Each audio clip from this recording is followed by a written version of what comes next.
Le ministère de la Santé, de l'Hygiène publique et de la couverture maladie universelle de Côte d'Ivoire, accompagné de ses partenaires, a lancé mardi 13 décembre 2022 à Adjamé la caravane nationale de vaccination contre la COVID-19 couplée au programme élargi de vaccination contre la malnutrition.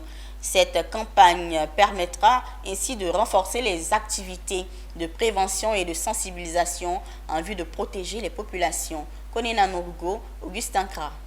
C'est parti pour le marathon sanitaire de fin d'année contre la COVID-19 et la malnutrition. Cette caravane de vaccination lancée ce mardi à Adjamé-Rinol permettra de vacciner les personnes de 12 ans et plus contre le coronavirus et dans le même temps administrer la vitamine A aux enfants âgés de 5 ans. La Côte d'Ivoire, à l'instar de tous les pays du monde, s'est engagée à vacciner 70% de sa population générale contre la COVID-19. En novembre, nous sommes à 40%.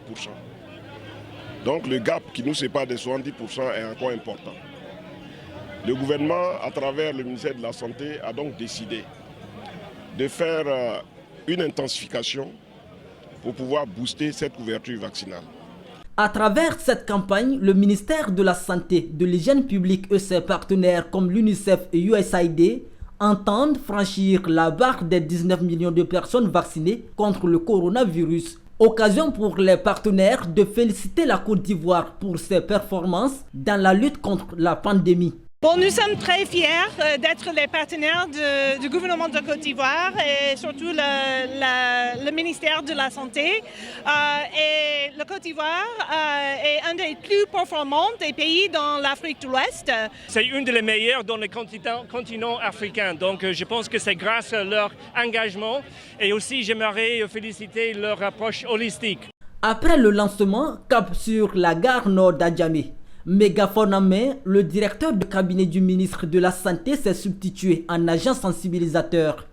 Notamment, nous sommes venus les exhorter et les encourager à se faire vacciner pour être protégés, de sorte qu'en utilisant les transports en commun comme les bus de la Sotra, ils ne soient pas exposés donc à la contamination par cette maladie.